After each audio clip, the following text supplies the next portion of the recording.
स्वागत है आप सभी का साइंस एंड फन पे, जहां पे टीचर्स आपको दिल और दिमाग दोनों से पढ़ाते हैं। तो आज हम लोग मिले हैं बहुत ही प्यारे कुचू पुचू छोटा सा क्यूट से चैप्टर के लिए, और चैप्टर का नाम है मैग्नेटिज्म एंड मैटर। बहुत छोटा चैप्टर है। मुझे नहीं पता कितनी देर में इसका वन शॉट रिकॉर्ड होगा, बट ये तो पक्का है कि 12th में अभी तक जितने भी चैप्टर के वन शॉट्स आपको एक्सपेरिमेंट के साथ दिए हैं, फर्स्ट सेकंड थर्ड फोर्थ, सब में ये सबसे छोटा है। और मुझे लगता है कि हमारे 12th के सारे वन शॉट्स में सबसे छोटा होगा ये। मैं ये तो नहीं कह सकता कि ये घंटे से भी कम का होगा या 1.5 घंटे से भी कम का होगा, लेकिन हाँ, ये चैप्टर बहुत ज्यादा छोटा है। एक्चुअली में ये चैप्टर काफी बड़ा था, बट इसमें से सिलेबस में बहुत सारी चीजें डिलीट हो चुकी हैं। मैं आपको एक बार बताना चाहूंगा कि इस चैप्टर के दो हिस्से थे। एक था मैग्नेटिज्म एंड मैटर और एक था अर्थ मैग्नेटिज्म, जहां पे हमें अर्थ की मैग्नेटिज्म के बारे में सब पढ़ना होता था कि वो कैसी है, उसको पढ़ने के लिए कौन कौन से कंपोनेंट्स आपको चाहिए होते हैं। बट वो सारा हिस्सा हमारे सिलेबस से डिलीट हो चुका है। प्लस इस चैप्टर के अंदर बहुत सारी डेरिवेशंस थी, और वो डेरिवेशंस एग्जैक्टली सिमिलर डेरिवेशंस थी एज कंपेयर टू हमारा जो इलेक्ट्रोस्टैटिक्स हुआ, खासकर हमारा जो फर्स्ट चैप्टर हुआ। उसमें हमने कूलम्स लॉ पढ़ा था। यहाँ पे भी कूलम्स लॉ आएगा, ऑल्दो वो कोई डेरिवेशन नहीं थी, बट हाँ, वहां पे हमने टॉर्क ऑन इलेक्ट्रिक डायपोल पढ़ा था। यहाँ पे टॉर्क ऑन मैग्नेटिक डायपोल आएगा। अगेन ऐसी और भी, जैसे एक्सियल पॉइंट, इक्वेटोरियल पॉइंट, सारी डेरिवेशंस एग्जैक्टली सिमिलर थी और वो करनी थी। लेकिन इस साल या कह लो आप हमारे सिलेबस से वो डिलीट हो, क्या है कह लो, मतलब डिलीट हो चुके हैं। बट हाँ, फॉर्मूले हम लोगों को सारे पढ़ने हैं, डेरिवेशन सिमिलर है, मतलब अगर आप चाहोगे तो सिमिलर तरीके से डिराइव भी कर सकते हो। मैं एक छोटा सा ब्रीफ भी दे दूंगा, बट द पॉइंट इज कि अब वो डेरिवेशन हमारे एग्जाम में सिलेबस से चली गई है। तो अब ये चैप्टर बहुत छोटा हो जाता है। आओ इस चैप्टर में हम लोग क्या पढ़ने वाले हैं। आपने कमिंग अप में देख लिया होगा, एक दो एक्सपेरिमेंट्स भी हम यहाँ पे करने वाले हैं, बिकॉज अब चैप्टर में ज्यादा कुछ बचा भी नहीं है। बट हाँ, इस चैप्टर में हम लोग पहले तो बात करेंगे मैग्नेट क्या होता है, मैग्नेट के टाइप्स क्या होते हैं, और मैग्नेट को लेकर कुछ बेसिक डेफिनेशंस आएंगी। फिर मैग्नेट का हमारा जो इलेक्ट्रिक चार्ज है या डायपोल है, उससे क्या एनालॉजी आएगा, कैसे वो सिमिलर है। एंड आफ्टर दैट इस चैप्टर की सबसे इंपॉर्टेंट चीज जो अब बच जाती है वो है टाइप्स ऑफ मैग्नेटिक सब्सटेंसेस, जो कि 3 टाइप के होने वाले हैं, पैरा, डाया और फेरो। तो उसके बारे में भी हम बात करेंगे। चलो सबसे पहले एक मैग्नेट क्या होता है। तो भाई देखो, एक मैग्नेट क्या होता है, मैग्नेट की बहुत सारी परिभाषाएं, डेफिनेशन हो सकती हैं। मैग्नेट एक ऐसा सब्सटेंस है जो अपने आसपास मैग्नेटिक फील्ड पैदा करता है। मैग्नेट एक ऐसा सब्सटेंस है जो अपने आसपास आयरन, कोबाल्ट, निकल जैसे चीजों को अट्रैक्ट करता है। तो ऐसे बहुत सारे डेफिनेशन आपको मैग्नेट की मिल सकते हैं। बट मैग्नेट एक ऐसा मटेरियल है that has both attractive and directive property, है ना। इसके पास मैग्नेट एक ऐसी चीज, इसके पास ये दोनों प्रॉपर्टीज हो। अट्रैक्टिव मतलब आप सबको पता है कि ये छोटे छोटे टुकड़ों को, कौन से टुकड़ों को, आयरन, कोबाल्ट, निकल जैसे टुकड़ों को अपनी तरफ अट्रैक्ट करेगा। और डायरेक्टिव का मतलब है कि ये अर्थ का हमें नॉर्थ साउथ डायरेक्शन देगा, है ना। हम सबको 9th, मैं तो कहूंगा 7th 8th से ही पता है कि अगर मैं एक बार मैग्नेट को धागे से बांध के फ्रीली छोड़ दूं, आसपास कोई और फोर्स ना लग रही हो, कोई हवा ना चल रही हो, तो मैग्नेट जो है वो अर्थ के नॉर्थ साउथ डायरेक्शन में अलाइन हो जाती है। तो बेसिकली एक डायरेक्टिव प्रॉपर्टी भी शो करता है, मतलब कि ये हमें डायरेक्शन भी दिखाता है, एक पर्टिकुलर डायरेक्शन में हमेशा अलाइन होता है। It attracts small pieces of iron, cobalt, nickel. This property of attraction is called magnetism, है ना। इसी प्रॉपर्टी को हम लोग क्या भी कहते हैं, मैग्नेटिज्म भी कहते हैं। अब मैग्नेट बहुत अलग अलग टाइप की होती है, इसको पढ़ते हैं, और अलग अलग टाइप की मैग्नेट की मैग्नेटिक फील्ड को एक बार आयरन फिलिंग की मदद से देखते हैं, फिर आगे बढ़ेंगे। अब बार मैग्नेट क्या होता है, तो भैया बार मैग्नेट एक सबसे अच्छी सिंपलर फॉर्म ऑफ मैग्नेट है, और इसी के बारे में पूरा का पूरा एक्चुअली चैप्टर भी है। जो पहले डेरिवेशन भी थी या अब जो फॉर्मूले भी हैं वो भी है ना। तो बार मैग्नेट क्या होता है भैया, बार मैग्नेट का एक हिस्सा होता है नॉर्थ और बार मैग्नेट का एक हिस्सा होता है साउथ, है ना भाई। तो हर एक मैग्नेट के 2 पोल्स होते हैं, चाहे वो कोई भी मैग्नेट हो। मोनोपोल्स एग्जिस्ट नहीं करते हैं। पॉजिटिव चार्ज अकेला एग्जिस्ट कर सकता है, नेगेटिव चार्ज अकेला एग्जिस्ट कर सकता है, लेकिन नॉर्थ अकेला, साउथ अकेला एग्जिस्ट नहीं कर सकता है। तो ये हमारे पास एक बार मैग्नेट है जिसका यहाँ पे नॉर्थ है और यहाँ पे साउथ है। तो बस ये सिंपल सा एक बार मैग्नेट है। ध्यान रहे, कई बच्चों को लगता है बार मैग्नेट हमेशा ऐसा क्रॉस सेक्शनल एरिया लेके बैठा होगा। मतलब अगर मैं बार मैग्नेट को साइड से देखूं तो कईयों को लगता है कि ऐसा क्रॉस सेक्शनल एरिया ही होगा। नहीं, बार मैग्नेट सर्कुलर शेप की भी हो सकती है क्रॉस सेक्शन में, यानी कि वैसे सोचो तो सिलेंडर शेप की भी हो सकती है। तो ऐसी भी हो सकती है बार मैग्नेट, जिसमें एक हिस्सा हमारा नॉर्थ हो जाएगा और एक हिस्सा साउथ। ऐसे एक हिस्सा नॉर्थ हो जाएगा और एक हिस्सा साउथ, यानी इसका एरिया ऑफ क्रॉस सेक्शन जो है वो सर्कुलर भी हो सकता है और रेक्टेंगुलर भी हो सकता है और देखा जाए तो स्क्वायर भी हो सकता है ना भाई। इसके बाद आती है मैग्नेटिक निडल। आप सबने कंपास देखे होंगे। कंपास हम लोगों ने पिछले चैप्टर के वन शॉट में बार्ट-सेवर्ट लॉ में भी कंपास देखा था, अगर आपने देखा हो एक्सपेरिमेंट में। तो कंपास क्या होता है ना, कंपास के ऊपर एक सुई होती है, निडल होती है, वो चुंबक की होती है, वो इतनी हल्की होती है और पिवेटेड होती है। एक पिवेटेड का मतलब हर डायरेक्शन में घूम सकती है। एक पॉइंटर के ऊपर इतनी सेंसिटिव होती है कि अर्थ की इतनी वीक मैग्नेटिक फील्ड को भी वो डिटेक्ट करके अपनी डायरेक्शन को अलाइन कर लेती है। तो मैग्नेटिक निडल कैसी होती है भैया? मैग्नेटिक निडल बेसिकली बहुत पतली सी एक निडल होती है जो कि एक पॉइंट पे पिवेटेड होती है ना। इसका एक हिस्सा हम सब जानते हैं कि नॉर्थ होता है, एक हिस्सा नॉर्थ होता है। नॉर्थ को हम अक्सर रेड से दिखा देते हैं, है ना, तो हम ऐसे भी कर सकते हैं कि भैया नॉर्थ को मैं रेड से दिखा दिया, और साउथ को अक्सर हम लोग ब्लू से भी दिखाते हैं, है ना। ऑल्दो ऐसा कोई साइन कन्वेंशन कहीं मैंने किसी किताब में तो नहीं पढ़ा है, बट हाँ बचपन से ऐसे ही बोलते आए हैं। तो यहाँ पे ये जो है वो नॉर्थ हिस्सा हमारा हो जाएगा, ठीक है। तो एक मैग्नेटिक निडल क्या होता है, जिसके पॉइंटेड एंड्स होते हैं और ये एक पिवटेड जॉइंट पे होती है। ये किसी भी डायरेक्शन में फ्रीली अलाइन हो सकती है, बहुत हल्की, बहुत हल्के वजन की होती है। Horse shoe magnet, horse shoe magnet बड़ी ही प्यारी हॉर्स शू मैग्नेट आप सब जानते हैं। हॉर्स शू मैग्नेट के पास खास बात क्या है, ये बाकी मैग्नेट से थोड़ी अलग, थोड़ी डिफरेंट कैसे होती है, आप उसको भी समझते हैं। देखो, अगर मान लेते हैं मैं यहाँ पे एक हॉर्स शू मैग्नेट को बनाने के लिए, हॉर्स शू मैग्नेट और बाकी मैग्नेट्स में क्या डिफरेंस है, एक बड़ा इंटरेस्टिंग डिफरेंस है, और वो ये है कि जो हॉर्स शू मैग्नेट होती है उसका पॉजिटिव और नेगेटिव जो होता है वो एक ही डायरेक्शन में, एक ही साइड पे बेसिकली कहने का मतलब है होता है।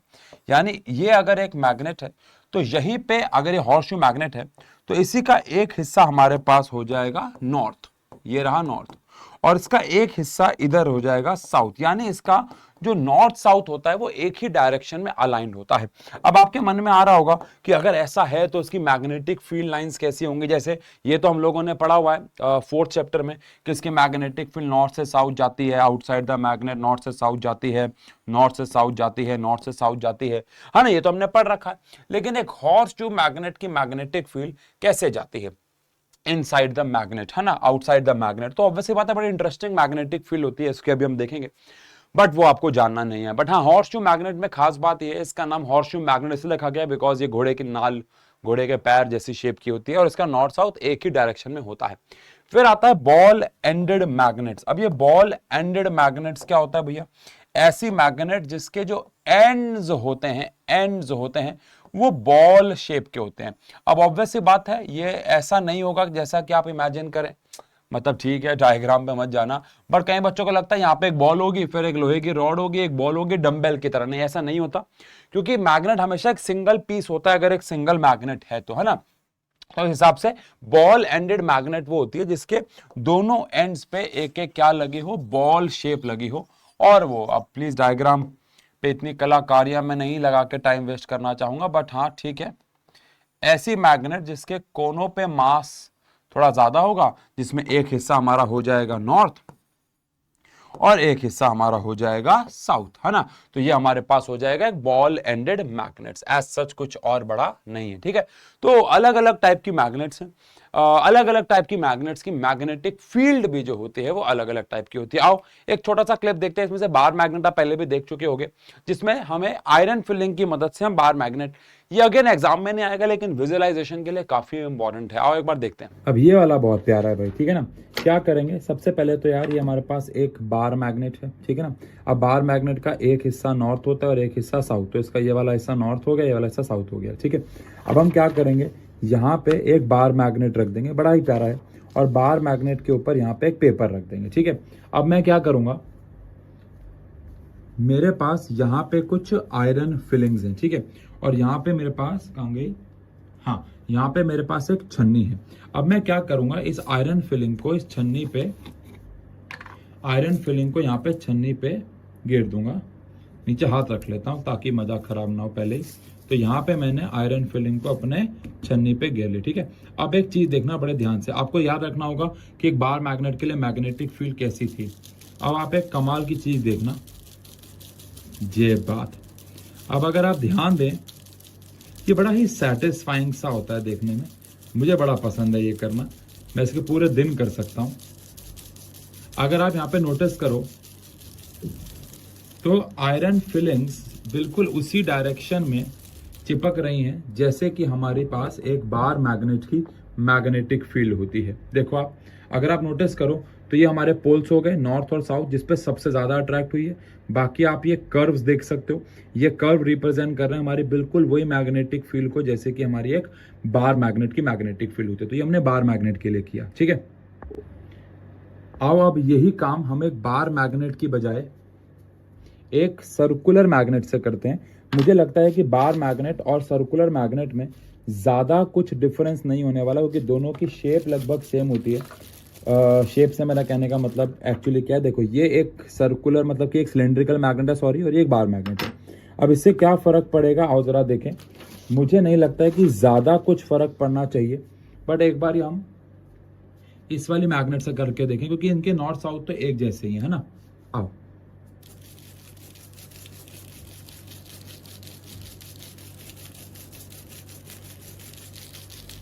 तो आप देख सकते हैं कि लगभग लगभग जैसा कि मैंने वो कहा भी था, सेम ही इम्पैक्ट है इसका भी।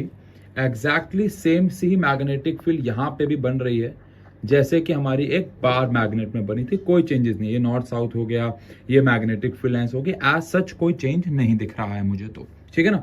लेकिन अब अगर हम ये बहुत एक इंटरेस्टिंग मैग्नेट के साथ, यानी कि एक हॉर्स शू मैग्नेट के साथ करें।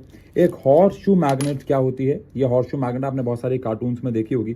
इसका नॉर्थ साउथ एक की तरफ होता है, ये व्हाइट निशान का मतलब नॉर्थ है, तो ये नॉर्थ हो गया, साउथ हो गया। नॉर्थ साउथ इसका एक की डायरेक्शन में होता है। अब इसकी मैग्नेटिक फील्ड कैसी, आप गैस करो, अपने मन में गैस करो कि इसकी मैग्नेटिक फील्ड लाइन कैसी होगी। अगर इसका नॉर्थ यहाँ है, साउथ यहाँ है, तो इसकी मैग्नेटिक फील्ड लाइन किस तरफ से कैसी बनेगी। आओ एक बार बना के देखें। मतलब मैं तो जानता ही हूँ, बट आप अपने मन में एक बार इमेजिन करो कि कैसे इसकी मैग्नेटिक फील्ड लाइंस बनेंगी। चलो,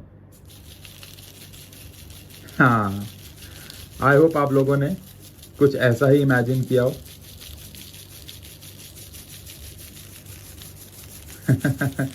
कितना मतलब प्यारा काम है, मैं क्या तरह मैं पूरा दिन कर सकता हूँ। अब अगर आप नोटिस करो तो मैग्नेटिक फील्ड लाइन कैसी बनी है, ये नॉर्थ था, ये साउथ था, तो नॉर्थ से साउथ तो जाएंगी जाएंगी, नॉर्थ से साउथ तो जाएंगी, और यहाँ पे भी नॉर्थ से साउथ घूम के आ रही है, नॉर्थ से साउथ घूम के आ रही है। हमारे सिलेबस में नहीं है, बट क्यों ना देख लें, मजेदार चीज है यार। चलो ठीक है, बढ़िया। तो एक क्लैरिटी मिलती है थोड़ी सी कि मैग्नेटिक फील्ड लाइन कैसी, ऑल्दो अगेन ये एग्जाम में नहीं आने वाला। बट अब आगे बढ़े अगर, तो कुछ बेसिक प्रॉपर्टीज कह लो आप, बेसिक टर्म्स कह लो आप, पढ़ेंगे हम लोग मैग्नेट को और करीब से जानने के लिए। आपको आगे की पढ़ाई करने में थोड़ी सी हेल्प करेगी, बस और कुछ नहीं है। जैसे कि मैग्नेट के पास कुछ प्रॉपर्टीज है। पहली प्रॉपर्टी हम लोग पढ़ चुके हैं, अट्रैक्टिव प्रॉपर्टी, की मैग्नेट अपने आसपास छोटे छोटे पैरामैग्नेटिक और फेरो, ये क्या होता है अभी हम जानेंगे। आप में से कुछ बच्चे जानते होंगे, बट अभी के लिए दुनिया में हर चीज मैग्नेट से अट्रैक्ट नहीं होती है। केमिस्ट्री के हिसाब से जिसके पास भी अनपेयर्ड इलेक्ट्रॉन्स होते हैं वो मैग्नेट से अट्रैक्शन दिखाता है, बट भले हमें दिखे ना दिखे। जैसे 11th class chemical bonding chapter में हमने पढ़ा था कि ऑक्सीजन जो है, O2 गैस जो है, वो एक्चुअली मैग्नेट से अट्रैक्ट होती है, बट दिखता नहीं, क्योंकि ऑक्सीजन तो गैस है। बट अगर आप ऑक्सीजन को लिक्विफाई कर दो और मैग्नेट से अट्रैक्ट करो तो वो दिखना शुरू हो जाती है। तो अगेन ऑक्सीजन भी मैग्नेट से अट्रैक्ट होती है, बट जो साफ साफ दिखता है वो है आयरन, कोबाल्ट, निकल, और इस प्रॉपर्टी को हम लोग अट्रैक्टिव प्रॉपर्टी कहते हैं। और हम सब जानते हैं कि मैग्नेट के पास दो पोल्स होते हैं, नॉर्थ पोल और साउथ पोल, जहां पे अट्रैक्शन सबसे ज्यादा होती है। नॉर्थ पोल को नॉर्थ पोल इसलिए बोला गया क्योंकि अगर मैं उसको अगेन धागा बांध के फ्रीली छोड़ दूं तो नॉर्थ वाला पोल अर्थ के नॉर्थ की तरफ जाके अलाइन हो जाएगा और साउथ वाला पोल अर्थ के साउथ की तरफ अलाइन हो जाएगा, है ना। तो अट्रैक्टिव प्रॉपर्टी में लिखा हुआ है, a magnet attract small pieces of iron, cobalt, nickel when a magnet is bought near a heap of iron filings the ends. अभी आपने वीडियो में भी देखा कि जो एंड्स थे, चाहे वो किसी भी मैग्नेट के हो, कोनों पे जाके सबसे ज्यादा आयरन फिलिंग्स जो हैं वो आपको चिपकते हुए दिखे होंगे। These ends where the magnetic attraction, जहां पे सबसे ज्यादा होती है, इन एंड्स को हम लोग पोल्स नाम से बुलाते हैं। हर एक मैग्नेट के दो पोल्स होते हैं, अकेला पोल एग्जिस्ट नहीं कर सकता। डायरेक्टिव प्रॉपर्टी भी मैं आपको समझा चुका हूं कि फ्रीली छोड़ दो तो नॉर्थ साउथ में आएगा। When a magnet is suspended और provided freely it aligns itself in geographical north and south. और ये बहुत इंपॉर्टेंट पॉइंट हुआ करता था जब हमें अर्थ मैग्नेटिज्म भी पढ़नी होती थी, बट अब तो खैर उतना नहीं है। और एक्चुअली में नॉर्थ का पूरा नाम है नॉर्थ सीकिंग पोल। नॉर्थ का पूरा नाम है नॉर्थ सीकिंग पोल।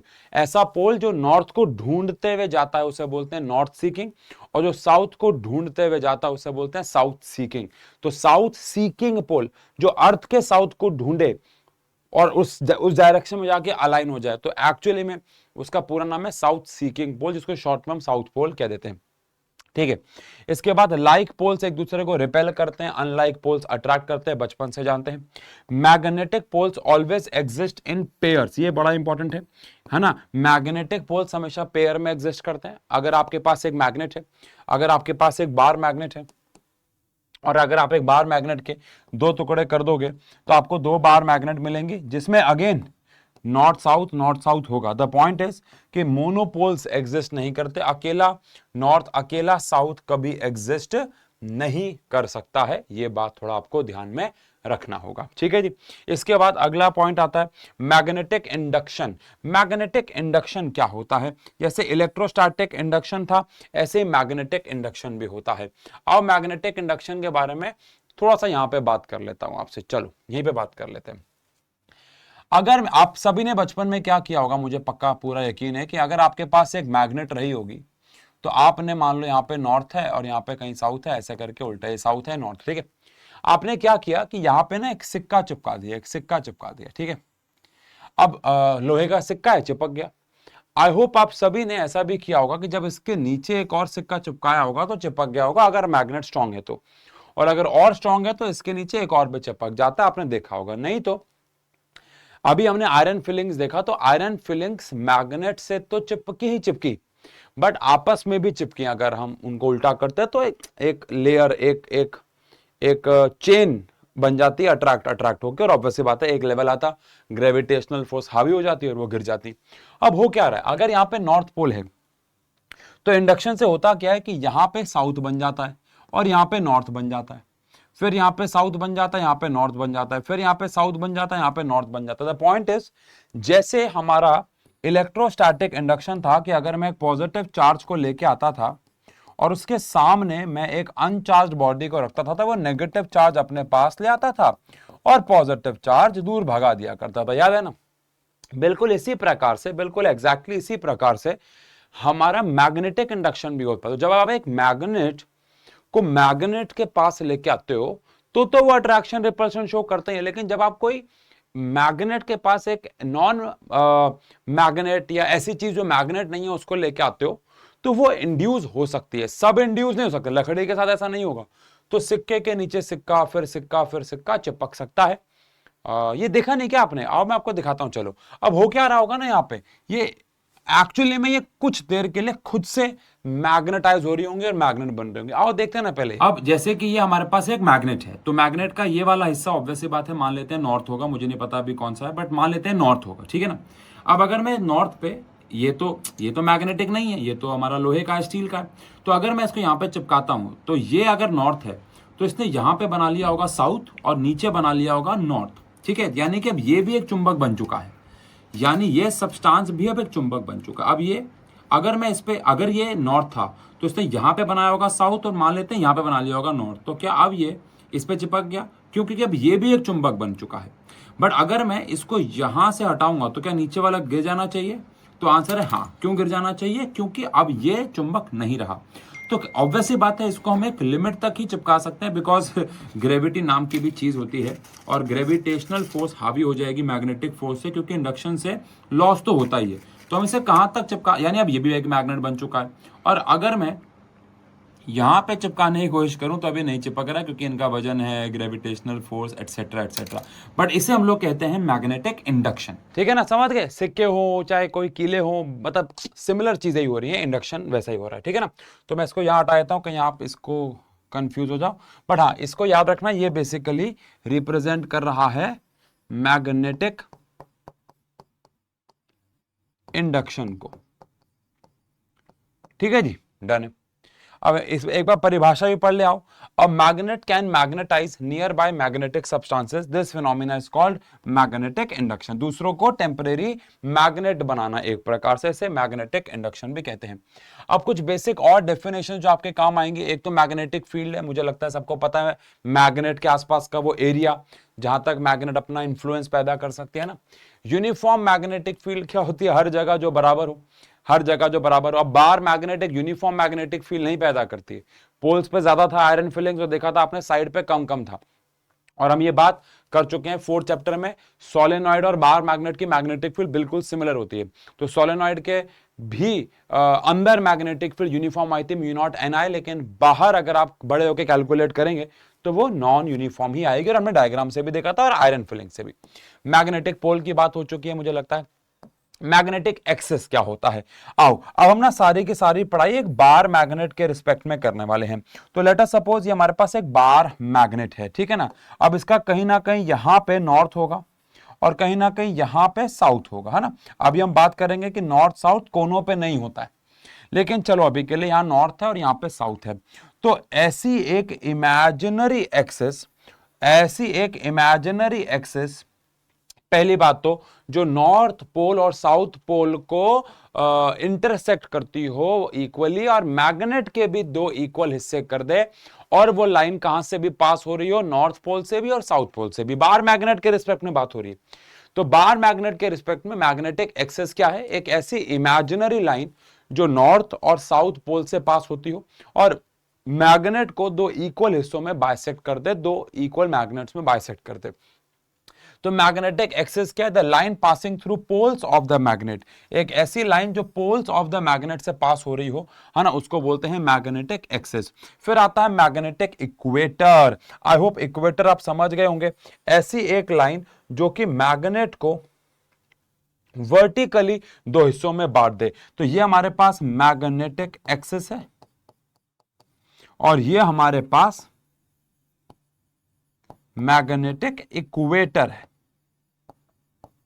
तो मैग्नेटिक इक्वेटर कौन है, जो मैग्नेट के दो बराबर हिस्से कर दे बीच से, यानी वो नॉर्थ साउथ से एक प्रकार से आप कह सकते हो कि मैग्नेटिक इक्वेटर मैग्नेटिक एक्सिस का परपेंडिकुलर बाइसेक्टर है। मैग्नेटिक इक्वेटर मैग्नेटिक एक्सिस का परपेंडिकुलर बाइसेक्टर है, इक्वेटोरियल लाइन यार, इक्वेटोरियल लाइन।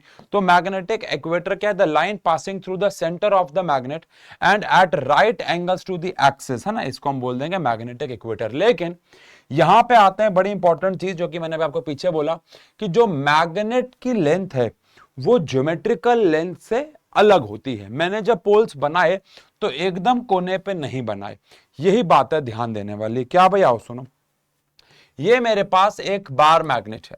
अब अगर मैं आपसे बोलूं कि अगर ये बार मैग्नेट की मेरे पास ज्योमेट्रिकल लेंथ क्या होगी, तो यहां से लेके यहां तक मेरे पास होगी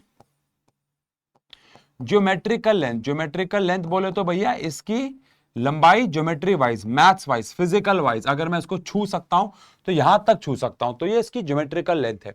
लेकिन इसका एक्चुअली में पोल अंदर है, थोड़ा सा अंदर है। मैग्नेटिक फील्ड लाइंस यहां पे कन्वर्ज होते हुए दिखती हैं, तो इसीलिए ये पोल यहां है। तो यहां से लेके यहां तक की जो लंबाई है इसको हम लोग कह देते हैं मैग्नेटिक लेंथ। यानी मैग्नेटिक लेंथ होता है नॉर्थ पोल और साउथ पोल के बीच की दूरी को, जो कि ज्योमेट्रिकल लेंथ से थोड़ा सा कम होता है। कितना कम होता है, आओ जरा जाने। जो मैग्नेटिक लेंथ होता है,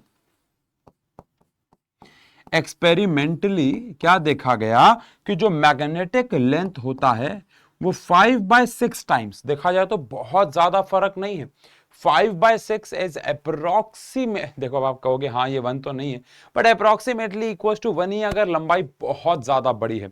अगर आप वैसे भी मैथ्स के हिसाब से बात कर लो तो ये 0.8 कुछ हो गया। अब अगर मान लेते हैं कि मैग्नेटिक लेंथ हमारी, मैग्नेट हमारी 10 सेंटीमीटर की है, तो लगभग 8-8.5 सेंटीमीटर की हमारी अगर ज्योमेट्रिकल लेंथ 10 सेंटीमीटर की है तो मैग्नेटिक लेंथ 8-8.5 सेंटीमीटर टाइप्स हो जाएगी। तो 5/6 टाइम्स होती है ये हमारे ज्योमेट्रिकल लेंथ के, ज्योमेट्रिकल लेंथ के। यानी कि जो हमारी मैग्नेटिक लेंथ है ये ज्योमेट्रिकल लेंथ के जो हमारे एक्चुअली ज्योमेट्रिकली जो इसकी लंबाई है उससे देखा जाए तो 5/6 टाइम्स होती है। कितनी होती है? 5/6। ज्यादा फर्क नहीं है, एक फैक्चुअल बात है, ठीक है। अब अगेन बात करते हैं कूलम्स लॉ इन मैग्नेटिज्म या magnetic force. Coulomb's law electrostatic में मुझे लगता है सबको याद होगा, वरना पांचवें चैप्टर तक पहुंचोगे ही नहीं। Coulomb's law in magnetic force क्या कहा, इलेक्ट्रिक फोर्स क्या कहा गया था कि लेट अस सपोज हमारे पास दो चार्जेस हैं, तो जो फोर्स होगी वो डायरेक्टली प्रोपोर्शनल होगी to the product of charges and inversely proportional होगी to the square of distance between the charges. ये हमने पढ़ा था। अब यहां पे कूलम्स लॉ ऑब्वियस सी बात है, मैग्नेटिज्म में बात करेंगे तो चार्ज की बजाय पोल्स आ जाएंगे, poles, north pole, south pole, और पोल की ताकत को बोलते हैं पोल स्ट्रेंथ। क्या बोलते हैं? Pole strength. अब यहां पे एक सिंगल मैग्नेट की भी बात हो सकती है। मान लेते हैं मेरे पास यहां पे एक पोल स्ट्रेंथ पड़ी हुई है QM1। अब आप ये मत समझना कि अकेला पोल पड़ा हुआ है, नहीं, ये किसी भी एक जैसे मान लो ये कोई मैग्नेट है, इसका ये पोल है QM1, ठीक है, और यहां पे ये एक और पोल स्ट्रेंथ पड़ा हुआ है QM2। ये पोल स्ट्रेंथ का मतलब है ये पोल की ताकत है। तो ये जो मैंने गोला बनाया ये पोल है, ये जो मैंने गोला बनाया ये पोल है। ऑब्वियस बात है दोनों पोल एक ही मैग्नेट के हो सकते हैं, कोई बात नहीं। ये वाला पोल किसी और मैग्नेट का, यहां पे कोई और मैग्नेट है, यहां पे कोई और मैग्नेट है, तो दो अलग अलग मैग्नेट का भी हो सकता है। ऑब्वियस सी बात है, हमें उससे कोई फर्क नहीं पड़ता। लेकिन हाँ, ये दो पोल्स हैं और उनकी ताकत को बोलते हैं पोल स्ट्रेंथ, है ना। पोल की ताकत को बोलते हैं पोल स्ट्रेंथ। और इन दोनों पोल स्ट्रेंथ के बीच में जो डिस्टेंस है वो R है ना, R है, सिमिलर है, सिमिलर है। तो कूलम्स लॉ इन इलेक्ट्रोस्टैटिक्स कहता है कि इनके बीच की जो फोर्स आएगी, इनके बीच की जो मैग्नेटिक फोर्स होगी, ये डायरेक्टली प्रोपोर्शनल होगी product of their pole strength. होना ही था, होना ही था, दोनों के पोल स्ट्रेंथ। अगर मान लो ये एक ही मैग्नेट के दो हिस्से हैं तो ऑब्वियस सी बात है दोनों पोल स्ट्रेंथ बराबर होंगे, है ना, QM1 QM2 बराबर होंगे। हम लोग प्लस से दिखाएंगे नॉर्थ पोल को और माइनस से दिखाएंगे साउथ पोल को बाय कन्वेंशन। तो भैया कूलम्स लॉ कहता है कि जो फोर्स, मैग्नेटिक फोर्स होगी, चाहे वो अट्रैक्टिव हो चाहे वो रिपल्सिव हो, ये डायरेक्टली प्रोपोर्शनल होगी to the product of their pole strengths and inversely proportional होगी as expected to the square of distance between them. अब अगर मैं इन दोनों को जोड़ देता हूं तो कंबाइनिंग, पुरानी यादें ताजा हो रही हैं। देखो, कंबाइनिंग फर्स्ट एंड सेकेंड, तो अगर इनको जोड़ दिया जाता है तो जो फोर्स है मैग्नेट की, ये डायरेक्टली प्रोपोर्शनल हो जाएगी QM1 QM2 अपॉन में R²। अब आप सब जान रहे हैं कि प्रोपोर्शनल का साइन हटा के अगर मुझे इक्वल लगाना है तो मुझे यहां पे कांस्टेंट लगाना होगा। कांस्टेंट मैंने लगा दिया के QM1 QM2 अपॉन R²। तो ये मेरे पास आ जाता है कूलम। अब अगेन कांस्टेंट यहां पे जो K है वो क्या है, वहां पे इलेक्ट्रोस्टैट्स में कांस्टेंट आया था 1/4πε0, बट क्योंकि ये मैग्नेटिक फोर्स का कांस्टेंट है तो यहां पे जो कांस्टेंट आएगा वो शायद आपने एक्सपेक्ट किया हो कि जो कांस्टेंट आएगा वो μ0/4π आएगा, है ना भाई। ये कांस्टेंट को हम पहले से ही जानते हैं, ये हमने 4th चैप्टर में पढ़ा हुआ है। तो μ0/4π आएगा, जिसके लिए फ्री स्पेस के लिए वैल्यू आपको शायद पता है 10⁻⁻7 होती है। फ्री स्पेस के लिए इसकी वैल्यू 10⁻⁻7 होती है। और μ0 को हम लोग जानते ही हैं, ये होता है परमिएबिलिटी, और अगर नॉट लगा हुआ है तो ऑफ फ्री स्पेस भी हो जाएगा, है ना भाई। तो इस हिसाब से अगर मैं फाइनल फॉर्मूला लिखूं तो मैग्नेटिक फोर्स का फॉर्मूला कांस्टेंट की जगह मैं क्या लिख सकता हूं, μ0/4π QM1 QM2 अपॉन में R²। तो बच्चों ये सेम फॉर्मूला आ गया है, हमने पहले भी देखा हुआ है, ये कोई नया फॉर्मूला है नहीं, और बिल्कुल एग्जैक्टली सारी पढ़ाई सिमिलर होने वाली है। इसीलिए हो सकता है शायद CBSE ने कुछ सोच समझ के आगे के फॉर्मूले सारे हमारे डेरिवेशन हमारे सिलेबस से हटा दिए और कहा डेरिवेशन सेम ही है तो क्यों ना सिर्फ फॉर्मूले याद कर लो। हो सकता है ऐसा भी उनके मन में आया हो, बट ठीक है, वही की बात है, डन है, ठीक है।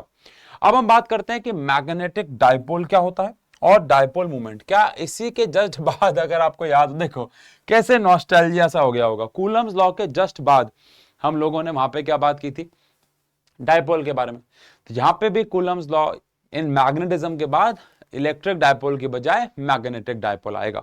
तो इलेक्ट्रिक डायपोल क्या हुआ करता था, जब दो इक्वल और अपोजिट चार्जेस एक दूसरे से एक सर्टेन दूरी पे बैठे होते थे तो उसको हम इलेक्ट्रिक डायपोल कहते थे। बिल्कुल ऐसे ही हमारे पास अब एक मैग्नेटिक डायपोल आ जाएगा। देखा जाए तो मैग्नेटिक डायपोल का एक प्रकार से मतलब बार मैग्नेट ही है।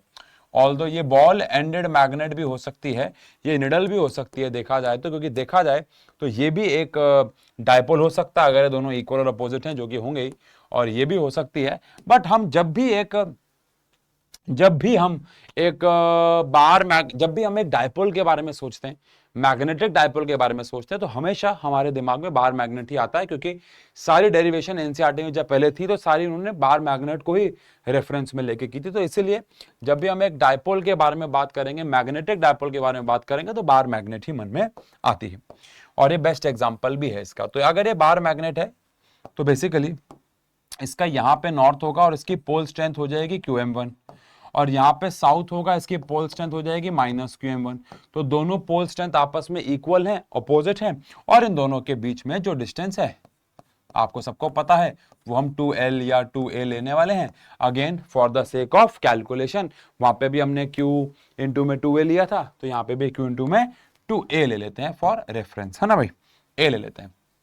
2A क्यों लिया था याद है, बिकॉज डिस्टेंस सेंटर से निकालने होते थे, तो यहाँ पे भी सेंटर से निकालने होंगे, कैलकुलेशन बहुत इजी हो जाएगी। अब अगर मैग्नेटिक डायपोल आ गया, an arrangement of two equal and opposite magnetic poles separated by small distance भी हो सकता है, नहीं भी होगा तो भी चलेगा, एनी डिस्टेंस भी होगा, क्योंकि हम स्मॉल डायपोल के बारे में बात करते हैं तो यहाँ पे डेफिनेशन में स्मॉल डिस्टेंस लिखा हुआ है, बट जरूरी नहीं है कि स्मॉल डिस्टेंस हो, कोई बड़ा डिस्टेंस भी हो सकता है। डन है। अब वहां पे आया था इलेक्ट्रिक डायपोल मूवमेंट, यहाँ पे आया है मैग्नेट। देखो मेरी गलती नहीं है भैया, चैप्टर ही ऐसा है, मैंने इसको बोर नहीं बनाया भैया, मैंने इसको बोर नहीं बनाया, ये है ही ऐसा। वो तो ऑफलाइन के बच्चे साथ बैठे होते हैं तो कभी थोड़ा बहुत इसमें फिर भी हंसी मजाक होता है, बट ये चैप्टर है ही ऐसा, बिकॉज सब कुछ थोड़ा बहुत पैरा डाया के बारे में अभी हम जब पढ़ेंगे तो नया कुछ आएगा, बाकी सब तो लगभग पुराना ही है। तो मैग्नेटिक डायपोल मूवमेंट क्या होता था भैया, उससे पहले इलेक्ट्रिक डायपोल मूवमेंट याद है सबको, तो बस मैग्नेटिक डायपोल मूवमेंट भी पता होगा। मैग्नेटिक डायपोल मूवमेंट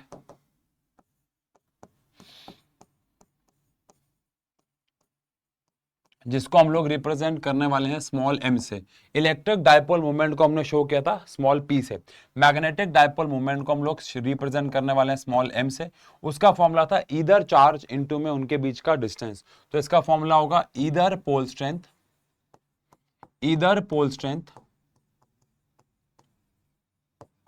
इनटू में उनके बीच का डिस्टेंस। अब ईदर पोल स्ट्रेंथ मतलब QM और उनके बीच का डिस्टेंस 2A, तो QM इंटू में 2A आ गया, QM इंटू में 2A आ गया, सही है क्या, QM इंटू में 2A आ गया। ठीक है, ऑल्दो हम लोग डायपोल मूवमेंट का एक फॉर्मूला भी डिराइव करेंगे यहाँ पे, जो कि 4th चैप्टर और 5th चैप्टर को मिला के एक फॉर्मूला आएगा, बट उसके लिए पहले हमें टॉर्क का फॉर्मूला पढ़ना होगा। तो अगेन मैं यहाँ पे बहुत ज्यादा चाह के भी नहीं लिख सकता, इतना ही है और कुछ नहीं है। लेकिन अब अगर हम आगे बात करें तो मैग्नेटिक फील्ड लाइंस क्या होती हैं, हम जानते हैं ऐसी इमेजिनरी लाइंस जो कि एक मैग्नेट के आसपास मैग्नेटिक फील्ड को रिप्रेजेंट करती हैं, उन्हें कहा जाता है मैग्नेटिक फील्ड लाइंस। और अगर मैं इनकी दूसरी वाली परिभाषा लिखूं जो हमने इलेक्ट्रिक फील्ड की लिखी थी, हमने इलेक्ट्रिक फील्ड की एक नई परिभाषा पढ़ी थी कि इलेक्ट्रिक फील्ड लाइंस ऐसी इमेजिनरी लाइंस होती हैं जो अगर एक पॉजिटिव चार्ज को फ्रीली छोड़ा जाए तो वो उस पाथ को फॉलो करता है, याद है।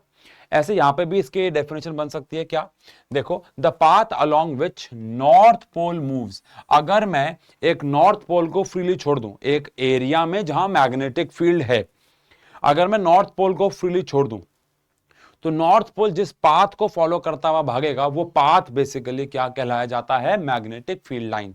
और इसकी एक आसान परिभाषा भी है, इमेजिनरी लाइंस जो एक मैग्नेट के आसपास मैग्नेटिक फील्ड को रिप्रेजेंट करते हैं। तो ज्यादा कुछ है नहीं, जबरदस्ती ज्यादा टाइम लेके कुछ होगा नहीं।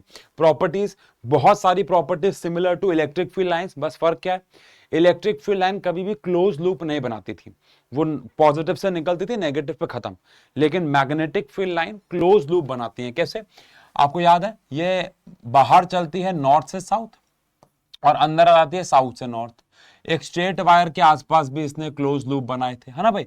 तो मैग्नेटिक फील्ड लाइंस हमेशा क्लोज लूप बनाती हैं, उनमें कभी भी कहीं पे ब्रेक नहीं आता, कहीं पे वो रुकती नहीं है, कहीं पे जाके वो खत्म नहीं होती है। अगर वो नॉर्थ से निकली है तो साउथ जाएंगे और साउथ से वापस वो नॉर्थ भी आ जाएंगे, है ना। ये फर्क है, मतलब अभी हम सारी प्रॉपर्टी पढ़ रहे हैं बट ये फर्क है। सेकेंड, इलेक्ट्रिक फील्ड लाइंस कभी भी हॉलो कंडक्टर के अंदर नहीं जा सकती थी, लेकिन magnetic field line hollow conductor के अंदर भी जा सकते हैं। Again fourth chapter Meissner's effect याद करेंगे। तो magnetic field lines flow from south pole to north pole inside the magnet and outside the magnet north से साउथ। मैग्नेटिक फील्ड लाइंस हमेशा क्लोज्ड लूप्स बनाते हैं। Direction of magnetic field line, जैसे electric field line पे tangent बना के direction मिलती थी, बिल्कुल ऐसे मैग्नेटिक फील्ड पे भी मिल जाएगी। मैग्नेटिक फील्ड लाइंस कभी इंटरसेक्ट नहीं हो सकते, सेम रीजन है, अगर हो गए तो जिस पॉइंट पे हो जाएंगे वहां पे दो टेंजेंट बन जाएंगे, विच इज नॉट पॉसिबल। जितनी ज्यादा मैग्नेटिक फील्ड लाइन पास होंगी इसका मतलब वो स्ट्रांग है, और पोल पे ये बहुत ज्यादा पास होती हैं।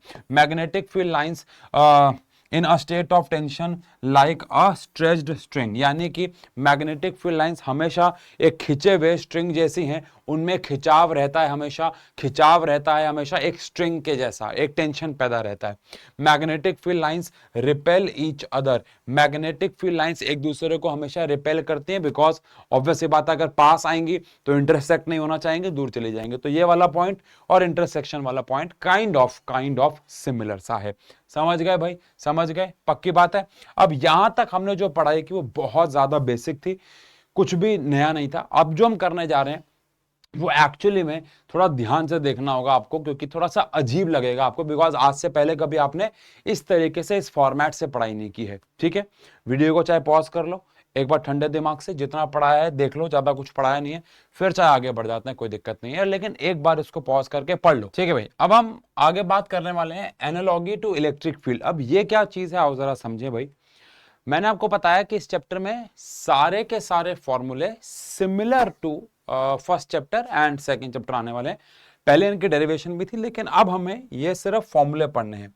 एंड एनालॉगी का मतलब है कि हम उनको सिमिलर एकदम याद कर सकते हैं। जैसे कि अगर आपको याद हो, हमारे पास जो इलेक्ट्रिक फील्ड का एक्सियल पॉइंट पे फॉर्मूला आया था शॉर्ट डायपोल के लिए, वो आया था -2kp/r³, याद है।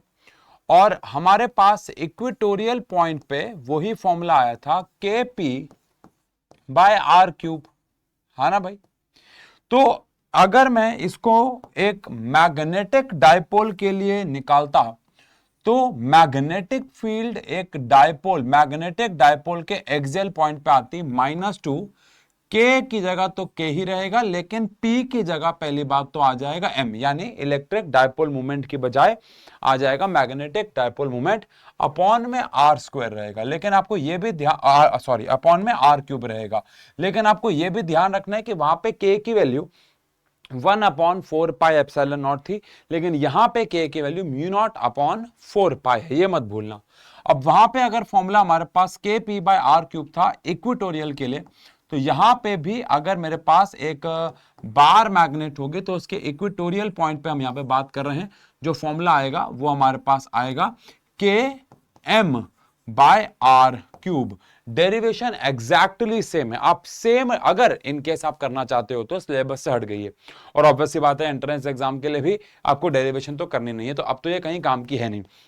बट फिर भी अगर आप करना चाहते हो तो जहां जहां पूरी डेरिवेशन में एक्सियल पे Q आया था, आपको वहां पे QM डालना है, और जहां जहां पे P आया था वहां पे आपको M डाल देना है। एग्जैक्टली सेम डेरिवेशन है, उसमें कोई बदलाव नहीं है। अगेन हमारे पास वहां पे जो फॉर्मूला आया था टॉर्क का, वो टॉर्क का फॉर्मूला हमारे पास क्या आया था भाई। एक डायपोल को हमने यूनिफॉर्म इलेक्ट्रिक फील्ड में रखा था, तो हमारे पास जो फॉर्मूला आया था वो आया था P vector cross E vector, जिसको हमने PE sin थीटा भी लिखा था, अगर आपको याद हो तो यहां पे वही सेम फॉर्मूला टॉर्क का, जब मैं एक इलेक्ट्रिक डायपोल की बजाय एक मैग्नेटिक डायपोल को इलेक्ट्रिक फील्ड की बजाय मैग्नेटिक फील्ड में रखूंगा, तो फॉर्मूला क्या आएगा, M vector cross B vector. कैसे भाई, जो P है वो M बन चुका है और जो इलेक्ट्रिक फील्ड है वो B बन चुका है, जिसको अगर मैं ऐसे लिखूं तो MB साइन थीटा आ जाएगा, M B sine theta. Again 3 cases थे, अगर आपको मैंने वन शॉट के अंदर ही लगभग उनको 15 से लेके 20 मिनट लेके बहुत ईमानदारी से आपको समझाया था, क्योंकि उसके बहुत क्वेश्चन बनते हैं। सेम यहाँ पे भी है, अगर एंगल थीटा 0 डिग्री होगा तो स्टेबल इक्विलिब्रियम, 90 होगा तो नो इक्विलिब्रियम, और अगर 180 होगा तो अनस्टेबल इक्विलिब्रियम होगा। सिमिलर है बाकी सब कुछ चीजें, कुछ इसमें फर्क नहीं है। इसके बाद अगर मैं फोर्थ पॉइंट की बात करूं तो वहां पे हमारे पास एनर्जी का formula minus PE cos theta, अगर आपको याद हो तो आया था, और वो भी तब जब वो एक सर्टेन एंगल पे हो। जब घुमाया था तो अलग फॉर्मूला आया था। तो यहां पे भी अगर मैं एक मैग्नेटिक डायपोल को मैग्नेटिक फील्ड में रखूंगा तो माइनस पीई की बजाय एम बी आ जाएगा, और कॉस थीटा तो कॉस थीटा रहेगा। लेकिन अगर मैं उसे घुमाऊंगा एक सर्टेन एंगल से एक सर्टेन एंगल पे लेके गए, लेट्स से थीटा 1 से थीटा 2 पे लेके गए, तो इलेक्ट्रिक के केस में हमारे पास PE cos theta 1 minus cos theta 2 आया था। और अगर वहीं पे मैं बात करूंगा इलेक्ट्रिक फील्ड के बाद, एक्चुअली ना यार ये बोर्ड बदल गया है, और पहले ना बोर्ड में सेटिंग्स अलग थी, ये बोर्ड खराब हो गया होगा, शांग सर ने आपने देखा होगा स्टोरी डाली थी, तो ये बोर्ड आज ही लगा है। तो इस वाले बोर्ड की थोड़ी सेटिंग अलग है। तो मैं यहाँ पे डॉट मार रहा हूँ ना, पहले उसकी आदत थी ऐसी, डॉट मारने पे हटता था, पता नहीं ये क्या हो गया, पहले ऐसा नहीं था ये। हाँ, तो वो उसकी आदत डालूंगा मैं। बट हाँ, अभी के लिए अगर मेरे पास एक इलेक्ट्रिक डायपोल है और उसको मैंने यूनिफॉर्म इलेक्ट्रिक फील्ड में रखा हुआ है, तो वो थीटा 1 से थीटा 2 ले जाने पे पोटेंशियल एनर्जी स्टोर करता था, तो वो थी PE cos theta 1 minus cos theta 2।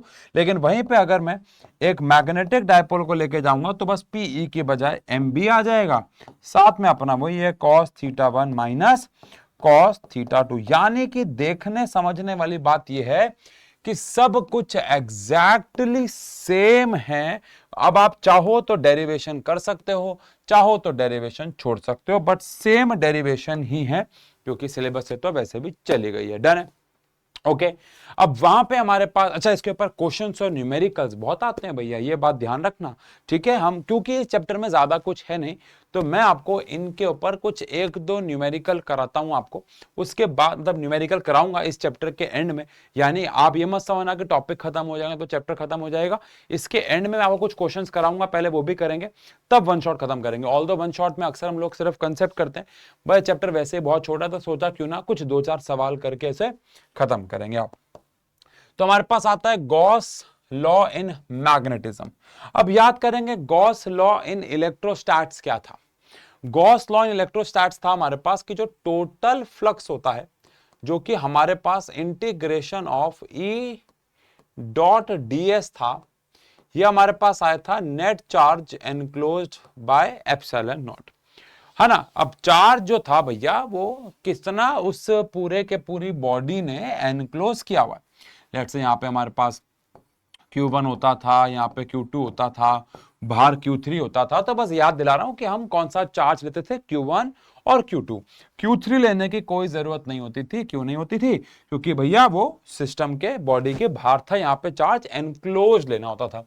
अब अगर मैं इसी गॉस लॉ को इन मैग्नेटिज्म लगाऊंगा तो मुझे क्या देखने को मिलेगा। आओ, क्या ये कहना ठीक है भैया कि अगर मैं यहां पे टोटल मैग्नेटिक फ्लक्स की बात करता हूं, ठीक है, तो उस हिसाब से मेरे पास जो फॉर्मूला आना चाहिए वो E डॉट ds की बजाय आना चाहिए B dot ds।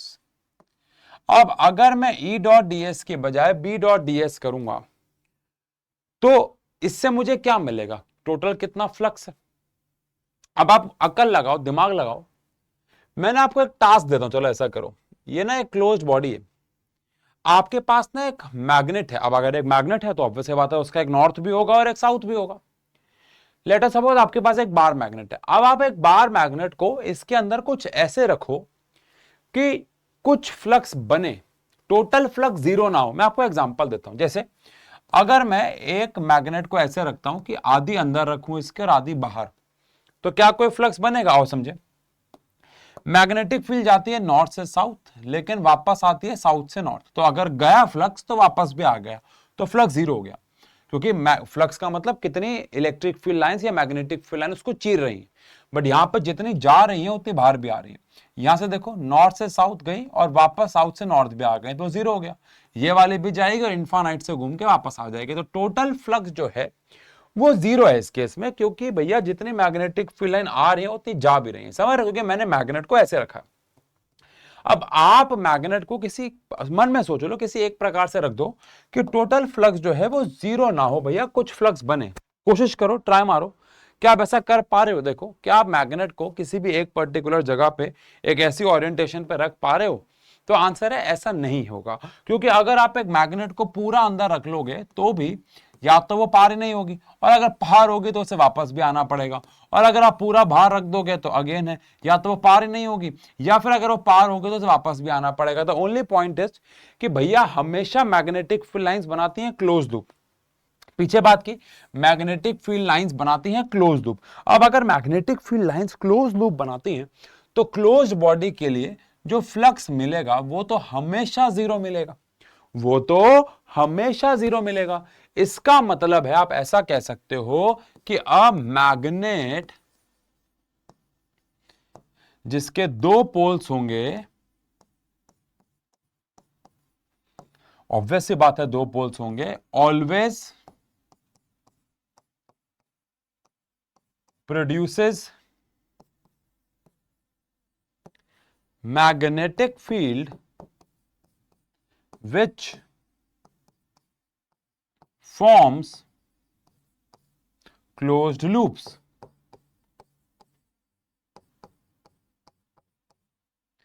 and due to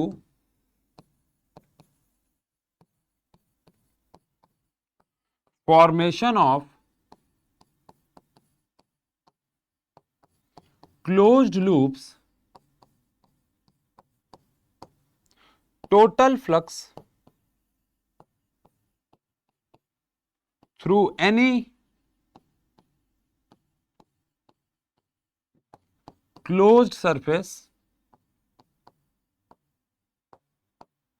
by magnet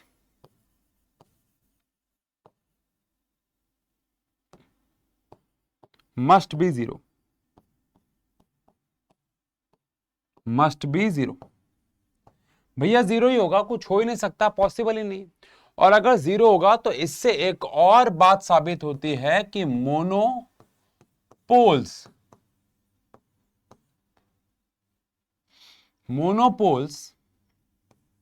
doesn't exist.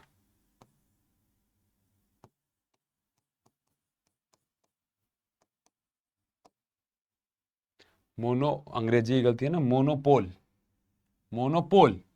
Monopole doesn't exist. यानी कि अगर एग्जाम में लिखा आया state Gauss law in magnetism तो भी ये करना है, और अगर लिखा आया कि कैसे शो कर सकते हो कि मोनोपोल, अकेला पोल कभी एग्जिस्ट नहीं करता, तो ऐसे कर सकते हैं भैया कि भैया गॉस थ्योरम जब भी लगाएंगे टोटल फ्लक्स जो मिलेगा वो मैग्नेटिक फ्लक्स जो मिलेगा वो जीरो होगा, और अगर मैग्नेटिक फ्लक्स जीरो हुआ तो कुछ भी हो जाए, अकेला पोल है ही नहीं तभी तो मैग्नेटिक फ्लक्स जीरो है, क्योंकि नॉर्थ साउथ है, आ भी रही है जा भी रही है, क्लोज लूप बनाएंगे। बहुत सिंपल सी लॉजिकल बात है, ठीक है जी। चलो, अब मैंने पीछे आपको कहा था कि हम एक मैग्नेटिक मूवमेंट का एक छोटा सा फॉर्मूला डिराइव करेंगे यहाँ पे, जिसके ऊपर इस चैप्टर में कुछ न्यूमेरिकल्स आपको देखने को मिलेंगे, और आगे वाले चैप्टर में भी वो काम आएगा। वो क्या है, देखो हमारे पास यहां से टॉर्क का फॉर्मूला क्या है, एम बी साइन थीटा। देखो यहां से एक छोटा सा रिलेशन निकाल रहे हैं, बहुत काम का रिलेशन है न्यूमेरिकल्स के लिए।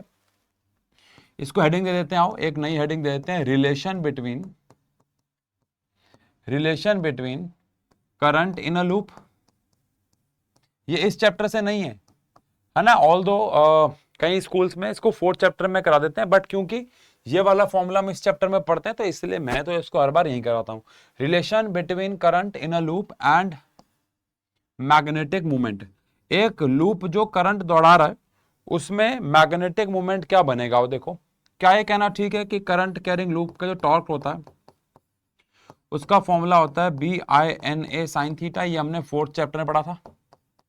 ऑल्सो आज ही पढ़ा कि टॉर्क का एक और फॉर्मूला भी होता है, वो होता है MB साइन थीटा। सही है भैया, सही जा रहे हैं। तो अगर इन दोनों को जोड़ दें तो MB जोड़ दें मतलब इक्वेट कर दें, तो MB साइन थीटा बराबर आ जाएगा BINA साइन थीटा के, तो साइन थीटा कैंसिल हो गया, बी से बी कैंसिल हो गया, तो मैग्नेटिक मोमेंट का फॉर्मूला आ जाता है हमारे पास NIA। तो ये एक बड़ा कीमती फॉर्मूला है जिसके ऊपर काफी न्यूमेरिकल्स आपको देखने को मिल सकते हैं। तो मैग्नेटिक मोमेंट का फॉर्मूला NIA, और यहां से ही आपको मैग्नेटिक मोमेंट की SI यूनिट भी मिल जाती है। आप सोच रहे होगे यहां से हमने मैग्नेटिक मोमेंट की SI यूनिट नहीं निकाली। तो मैग्नेटिक मोमेंट पहली बात तो एक वेक्टर क्वांटिटी है और इसकी डायरेक्शन साउथ पोल से नॉर्थ पोल होती है। अगेन आप एनालॉग समझ सकते हो, वहां पर डायरेक्शन क्या थी याद करेंगे, वहां पर डायरेक्शन थी नेगेटिव से पॉजिटिव, नेगेटिव को हमने माना है साउथ, पॉजिटिव को हमने माना है नॉर्थ, तो आ गया। और यहां से अगर मैं इसकी SI यूनिट की बात करूं तो इसकी SI यूनिट के लिए हमने वेट क्यों किया, ताकि मैं आपको ये वाला फॉर्मूला डिराइव करवा सकूं। और फॉर्मूला है NIA। अब N क्या है, नंबर ऑफ टर्न्स, उसकी कोई यूनिट नहीं होती है। I क्या है, करंट, करंट की यूनिट होती है एम्पियर। और A क्या है, एरिया, एरिया की यूनिट होती है मीटर स्क्वायर। तो इसकी आ गई एम्पियर मीटर स्क्वायर। क्या आ गई, एम्पियर मीटर स्क्वायर। क्या आ गई, एम्पियर मीटर स्क्वायर। और यहीं से अगर मैं आपसे पूछूं SI unit of pole strength, SI unit of pole strength, pole strength की SI यूनिट क्या होगी, SI unit of pole strength.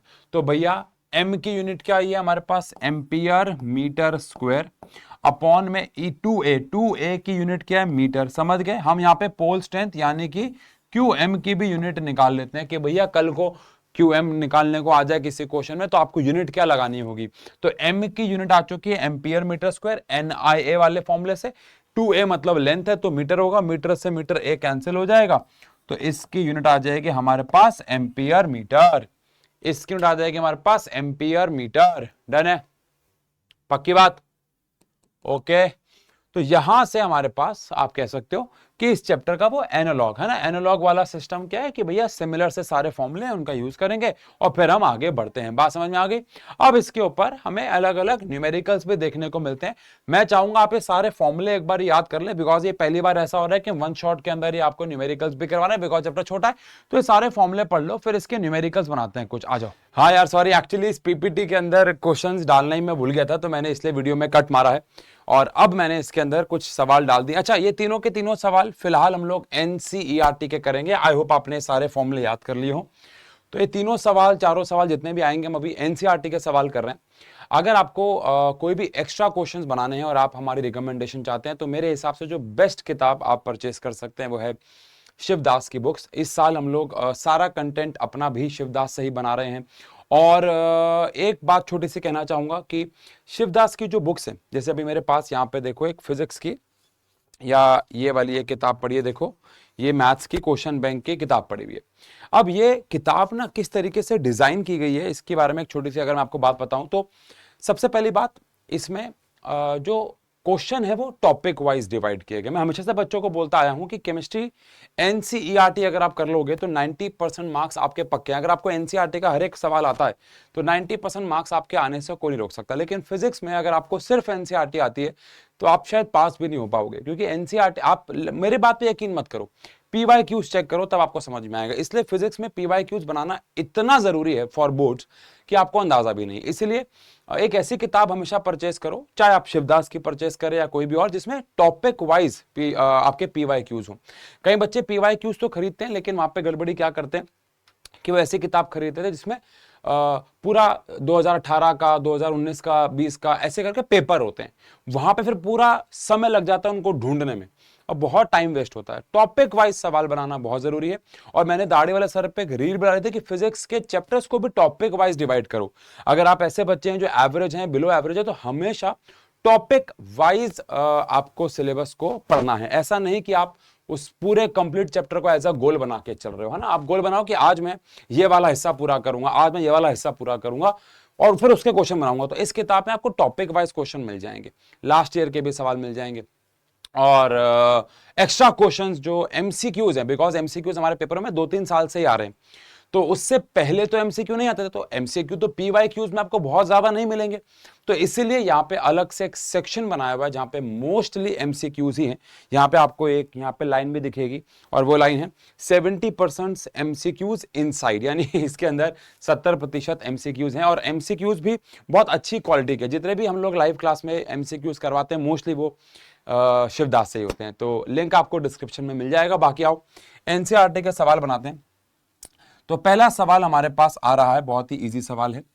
सवाल क्या कह रहा है, देखो सवाल कह रहा है कि a short bar magnet placed its axis at 30 degree with uniform external magnetic field. Let us suppose यहाँ पे हमारे पास मैग्नेटिक फील्ड जा रही है, ठीक है ना। तो हमने एक बार मैग्नेट को ऐसे रखा हुआ है जैसे कि हम एक इलेक्ट्रिक डायपोल को रखते थे, तो बार मैग्नेट भी एक मैग्नेटिक डायपोल ही मैं बात कर चुका हूं। अब उसका जो एंगल यहाँ पे फॉर्म हो रहा है वो 30 डिग्री का एंगल है, और जो मैग्नेटिक फील्ड आपको दे रखी है वो दे रखी है 0.25 टेस्ला। बहुत बेसिक सवाल है। और जो टॉर्क वो एक्सपीरियंस कर रहा है, टॉर्क वो है 4.5 इंटू में 10⁻⁻² जूल कह लो या फिर न्यूटन मीटर कह लो, एक ही बात है ना। आपको क्या बताना है कि भैया उसका जो मैग्नेटिक मूवमेंट होगा यानी स्मॉल m होगा उसकी क्या वैल्यू होगी। तो भाई हम सब ने आज ही पढ़ा कि टॉर्क का फॉर्मूला हमारे पास रहता है mb sin थीटा। अब टॉर्क हमारे पास यहाँ पे है 4.5 इंटू में 10⁻⁻²। m हमें यहां से कैलकुलेट करना है और b हमारे पास है 0.25 इंटू में साइन थीटा में साइन 30 हमारे पास आ जाएगा। तो यहां से हम लोग m कैलकुलेट करेंगे तो ये आ जाएगा 4.5 इंटू में 10⁻²। अब साइन 30 की वैल्यू हमारे पास हो जाती है 1/2, और 1/2 को अगर मैं इससे डिवाइड कर दूंगा तो हमारे पास 0.125 आ जाएगा। अब इसको आप सॉल्व कर लीजिएगा। और आज ही हम लोगों ने बात की है कि इसकी यूनिट हमारे पास होती है एम्पियर मीटर स्क्वायर। कैलकुलेशन तो कर ही लोगे। एनसीईआरटी का बहुत बेसिक सवाल है। अगला सवाल देखो, सवाल क्या कह रहा है, अगेन बहुत बेसिक सवाल कह रहे हैं। यूनिफॉर्म बार मैग्नेट है, शॉर्ट है यानी कि शॉर्ट डायपोल के लिए काम कर सकते हैं, जिसका आपको मैग्नेटिक मूवमेंट दे रखा है 0.32 जूल पर टेस्ला। अब आप सोच रहे होंगे कि इसकी यूनिट एम्पियर मीटर स्क्वायर से जूल पर टेस्ला कैसे आ गए, तो वो भी शायद आप समझ सकते हैं कि टॉर्क का भी तो हमारे पास फॉर्मूला आया है क्या, mb sin थीटा। उस हिसाब से अगर आप m का यानी कि मैग्नेटिक मूवमेंट का फॉर्मूला निकालते हो तो क्या आएगा, तो फॉर्मूला आएगा torque by B sine theta. और टॉर्क की यूनिट क्या होती है हमारे पास, जूल होती है, और इसकी होती है टेस्ला। इसकी कोई यूनिट नहीं है तो क्या आ जाएगा, जूल पर Tesla. The only point is कि आप एम्पियर मीटर स्क्वायर भी यूज कर सकते हो और जूल पर टेस्ला भी। तो साइड में मैंने ये भी आपके लिए लिख दिया है ताकि आप कंफ्यूज ना हो। अब जो मैग्नेटिक फील्ड जिसमें इस बार मैग्नेट को रखा गया है वो 0.15 टेस्ला है। If the bar is free to rotate in the plane of the field, अगर उसको हम फ्रीली कहीं भी घुमा सकते हैं तो कौन से ओरिएंटेशन में स्टेबल इक्विलिब्रियम मिलेगा और अनस्टेबल। आप सबको मैंने बताया है अभी, और फर्स्ट चैप्टर भी आपने देखा होगा कि स्टेबल इक्विलिब्रियम मिलता है जब थीटा 0 डिग्री होता है। और 0 डिग्री का मतलब है कि वो जो मैग्नेट है, बार मैग्नेट है, वो पैरेलल टू मैग्नेटिक फील्ड है, और डायपोल मूवमेंट जो है वो अलाइंड है in the direction of magnetic field, यानी थीटा 0 है, शॉर्ट में भी लिख सकते हैं। और अनस्टेबल इक्विलिब्रियम भी आपको पता है भैया, अनस्टेबल इक्विलिब्रियम कब मिलता है, जब थीटा 180 होता है ना। यानी कि again bar magnet is parallel to magnetic field but its magnetic movement is aligned opposite to the direction of magnetic field. Yes. What is the potential energy of the magnet in each case? तो potential energy निकालनी है, formula है -mb cos theta. मुझे लगता है ये बहुत easy है। m हमारे पास कितना है 0.32, b हमारे पास है 0.15, और cos थीटा में थीटा हमारे पास cos 0 आ जाएगा। cos 0 हमारे पास कितना होता है 1 होता है। तो माइनस में जो भी आंसर माइनस में आएगा, आप सबको पता है यहां पे फॉर्मूले में -mb cos थीटा जो फॉर्मूला आ जाएगा इसमें माइनस m हमारे पास कितना है 0.32 है, और b हमारे पास कितना है 0.15 है। लेकिन cos 180 की वैल्यू -1 होती है। मतलब अगर मान लेते हैं यहाँ पे आपका आंसर -x आ रहा है तो यहाँ पे आपका आंसर +x आ जाएगा। आप सीधा भी लिख सकते हैं, कैलकुलेट करने की भी जरूरत नहीं है क्योंकि आना ही है ना, क्योंकि वो आपस में 180 डिग्री है। फर्क बस डायरेक्शन का होगा, मैग्नीट्यूड इनके एनर्जी का सेम होगा। एनर्जी की खैर डायरेक्शन नहीं होती है, तो माइनस साइन क्या शो करता है पोटेंशियल एनर्जी में, ये आप सब 11th क्लास से समझते आ रहे हो ना। चलो ठीक है, अब हम लोग बात करेंगे एक आखिरी सवाल की, फिर आगे कंसेप्ट पे वापस चलेंगे। सवाल है एक closely wounded solenoid of 800 turns. तो आपको नंबर ऑफ टर्न्स जो दे रखे हैं वो 800 है। And area of cross section, और आपको एरिया ऑफ क्रॉस सेक्शन दे रखा है 2.5 इंटू में 10⁻⁻⁴ मीटर स्क्वायर, है ना। और करंट मुझे लगता है अगेन बहुत, देखो एनसीईआरटी के ये जो सवाल हैं ये इतने इजी होते हैं कि एग्जाम में या तो ये आते नहीं, और अगर आते हैं तो डेरिवेशन के साथ आते हैं। जैसे मान लो कोई 3 नंबर का सवाल है तो 2 नंबर की डेरिवेशन दे देंगे और 1 नंबर में ऐसे कुछ क्वेश्चन दे देंगे, समझ गए। 2 नंबर की डेरिवेशन और 1 नंबर में साइड में ऐसा सिमिलर सा सवाल आ जाएगा। अब जैसे यहां पे आपको पहले तो पूछा है कि एक सोलेनॉइड जो होता है, एक सोलेनॉइड जो होता है वो एक बार मैग्नेट की तरह कैसे काम करता है। तो एक तो उन दोनों की मैग्नेटिक फील्ड सिमिलर होती है, प्लस अगर आप शॉर्ट में समझना चाहो तो ये हमारे पास एक सोलेनॉइड है। अब सोलेनॉइड में हर एक टर्न एक सर्कुलर लूप काइंड ऑफ है, और अगर हर एक टर्न एक सर्कुलर लूप है तो हर एक टर्न का साउथ होगा नॉर्थ होगा, फोर्थ चैप्टर, साउथ होगा नॉर्थ होगा, साउथ होगा नॉर्थ होगा। तो हर एक टर्न एक्चुअली में एक छोटी सी मैग्नेट है जिसका नॉर्थ साउथ है, और अगर मैं इनको जोड़ता हूं तो मुझे एक बड़ी मैग्नेट मिल जाती है। तो बेसिकली एक सोलेनॉइड जो है वो एक बार मैग्नेट ही है, या एक बार मैग्नेट जो है वो एक सोलेनॉइड ही है ना, बात एक ही। बट फिलहाल हमें बोला है कि मैग्नेटिक मोमेंट निकालो, तो मैग्नेटिक मोमेंट का फॉर्मूला NIA होता है। नंबर ऑफ टर्न्स हमारे पास 800 है, करंट हमारे पास 3 है, और ये हमारे पास 2.5 इंटू में 10⁻⁻⁴ है। मल्टीप्लाई किया अगेन एम्पियर मीटर स्क्वायर या फिर जूल पर टेस्ला, आप इसकी यूनिट लगा सकते हैं, डन है। तो ये बहुत बेसिक सी बात। अब हम इस चैप्टर में एकदम अलग टॉपिक की तरफ जा रहे हैं, थोड़ा ध्यान से सुनना है आपको, और यहां से एग्जाम में चीजें आने के चांसेस बहुत ज्यादा बढ़ जाते हैं थियोरेटिकली, और वो है टाइप ऑफ मैग्नेटिक सब्सटेंसेस। आपके 12th के सिलेबस में केमिस्ट्री में एक चैप्टर हुआ करता था लास्ट ईयर, और इस साल वो सिलेबस से हटा दिया गया है। चैप्टर का नाम था सॉलिड स्टेट, और केमिस्ट्री के हिसाब से मैग्नेटिक सब्सटेंसेस अलग अलग प्रकार के होते थे, जैसे पैरा, जैसे डाया, जैसे फेरो, जैसे एंटी फेरो और फेरी।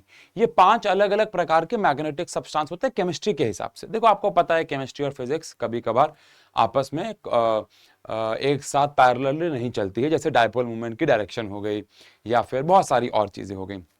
वहीं पे एक चीज ये भी है कि केमिस्ट्री के हिसाब से भी है 5 मैग्नेटिक सब्सटेंसेस, बट फिजिक्स के हिसाब से हमारे पास सिर्फ 3 प्रकार के मैग्नेटिक सब्सटेंसेस होते हैं, और उनमें सबसे पहले हमारे पास आता है डायम। ये जो मैंने पीछे छोड़ा है अभी, इस पे वापस आएंगे हम, ऑब्वियस सी बात है बेटा, लेकिन यहां पे पहले बात करते हैं डायमैग्नेटिक सब्सटेंस कौन होता है, फिर हम लोग बात करेंगे पैरामैग्नेटिक सब्सटेंस कौन होता है, और फिर हम बात करेंगे कि फेरो मैग्नेटिक सब्सटेंस कौन होता है।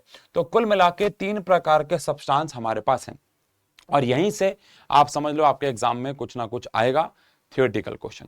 फेरोमैग्नेटिक सब्सटेंस कौन होते हैं? ऐसे सब्सटेंस जो मैग्नेट से स्ट्रांगली अट्रैक्ट होते हैं, अगेन केमिस्ट्री के हिसाब से, जिनके पास large number of unpaired electrons होते हैं, और हमारी फिजिक्स के हिसाब से आप ऐसा कह सकते हो जो मैग्नेट से स्ट्रांगली अट्रैक्ट होते हैं, यानी अगर उनके आसपास मैग्नेटिक फील्ड रखी जाएगी तो वो मेजरली मैग्नेटिक फील्ड को अपने अंदर लेके आना चाहेंगे, कॉन्ट्रैक्ट करना चाहेंगे, मैग्नेटिक फील्ड को ये अपने अंदर से पास करवाना चाहेंगे। आसान भाषा में ये मैग्नेट से बहुत ज्यादा अट्रैक्ट होते हैं। हाँ, मतलब कि इनकी अट्रैक्शन इतनी ज्यादा है कि अगर आप इन्हें एक बार मैग्नेटिक फील्ड में रख दो और फिर आप मैग्नेटिक फील्ड को हटाओ तो कुछ ना कुछ मैग्नेटिक फील्ड इनके पास हमेशा के लिए रह जाती है, जिसकी वजह से ये परमानेंट मैग्नेटाइजेशन भी शो करते हैं। आओ देखें, ferromagnetic substances are those which get strongly magnetized when placed in external magnetic field, यानी अगर आपने इनको एक बार मैग्नेटिक फील्ड में रख दिया तो ये बहुत ज्यादा मैग्नेट से अट्रैक्ट होंगे, है ना। they have strong tendency to move from a region of weak magnetic field to strong magnetic field। अब क्योंकि इनको मैग्नेटिक फील्ड पसंद है, क्योंकि इनको मैग्नेटिक फील्ड पसंद है, तो इसीलिए ये हमेशा वीक मैग्नेटिक फील्ड से स्ट्रॉन्ग मैग्नेटिक फील्ड की तरफ जाते हैं। इनका नेचर है कि ये वीक मैग्नेटिक फील्ड से निकल के स्ट्रॉन्ग में जाना चाहते हैं, अगर इनको ऑप्शन मिला तो। They get strongly attracted to a magnet, आसान भाषा में ये मैग्नेट से अट्रैक्ट होते हैं।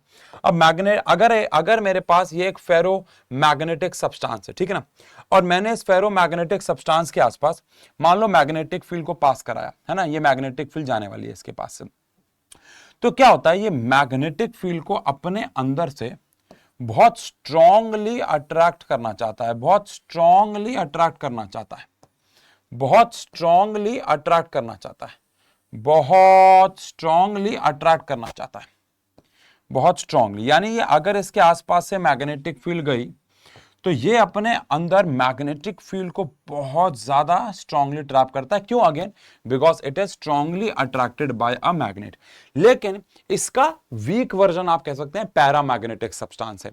तो ऐसा कोई भी सब्सटेंस, अच्छा जैसे फेरोमैग्नेटिक और पैरामैग्नेटिक, ये दोनों ही मैग्नेट से अट्रैक्ट होते हैं, बट पैरामैग्नेटिक वीकली अट्रैक्ट होता है।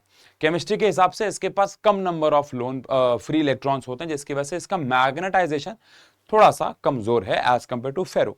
इसीलिए ये टेम्परेरी मैग्नेट्स बनाने के बहुत काम आता है। लेकिन फिजिक्स में इतना जानना है कि ये मैग्नेट से अट्रैक्ट तो होता है बट बहुत वीकली अट्रैक्ट होता है। तो paramagnetic substances are those which get weakly magnetised when placed in external magnetic field. They have tendency to move from अच्छा अगेन, अब इनको मैग्नेटिक फील्ड से प्यार तो है, ऑब्वियस सी बात है प्यार तो है, बट उतना नहीं जितना फेरो को है। लेकिन प्यार तो है, तो ये भी वीक से स्ट्रॉन्ग की तरफ जाते हैं और ये भी वीक से स्ट्रॉन्ग की तरफ जाते हैं, बट इनके जाने का रेट कम होगा। अगेन ये भी मैग्नेट से अट्रैक्ट होते हैं बट वीकली अट्रैक्ट होते हैं। तो अगर मुझे इनको दिखाना होगा, मान लो ये कोई मेरे पास एक पैरामैग्नेटिक सब्सटेंस है, तो पैरामैग्नेटिक सब्सटेंस के आसपास से जब मैग्नेटिक फील्ड जाएगी,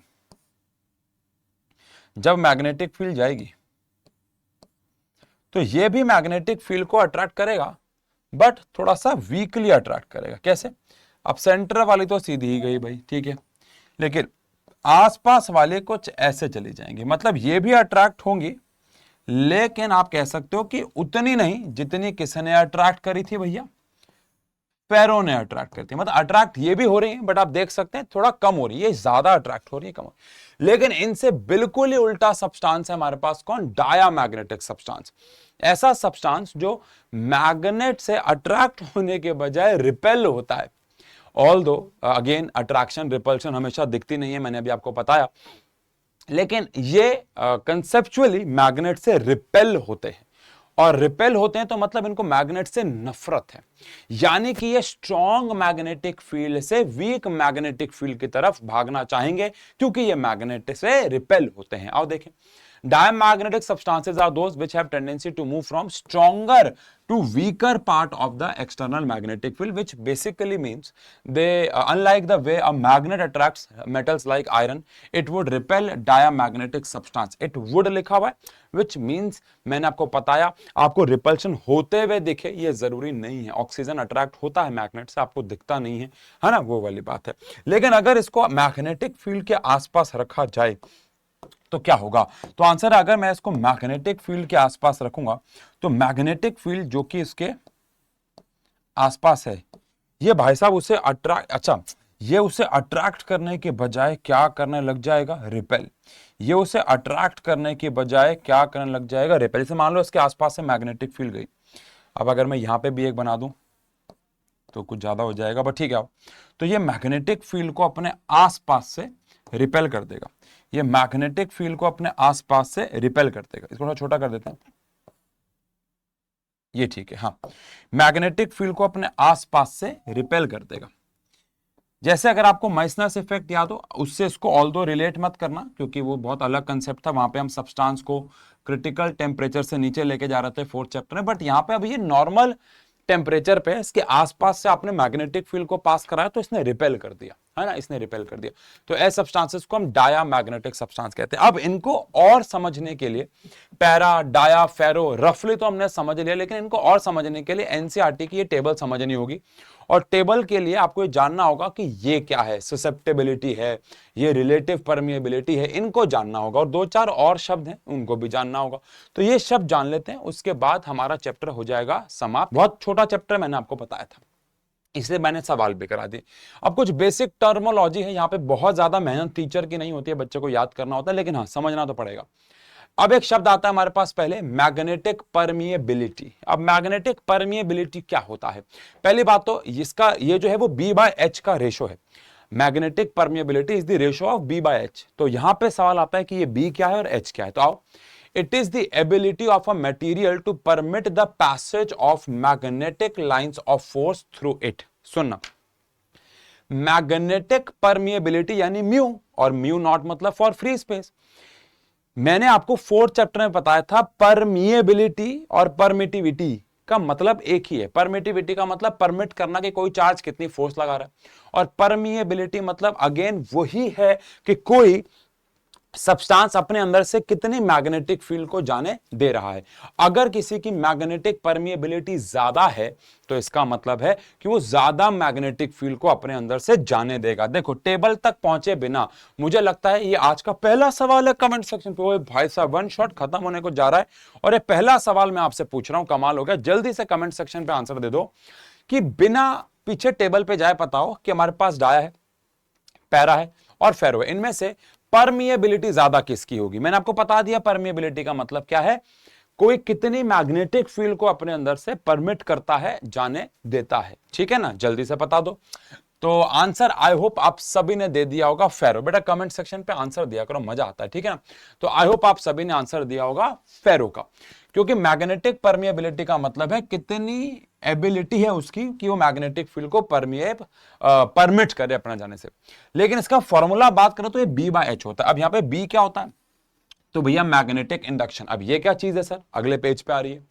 और यहां पे H क्या होता है, मैग्नेटाइजिंग फोर्स, यानी कि मैग्नेटिक इंटेंसिटी।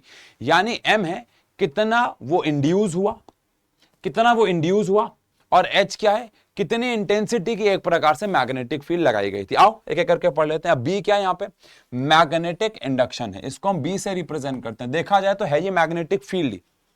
कैसे, मैग्नेटिक फ्लक्स, वैसे तो ये EMI चैप्टर में यानी अगले में आएगा, लेकिन जैसे इलेक्ट्रिक फ्लक्स होता था, इलेक्ट्रिक फ्लक्स क्या होता था, ES cos थीटा, है ना, ऐसे ही मैग्नेटिक फ्लक्स होता है।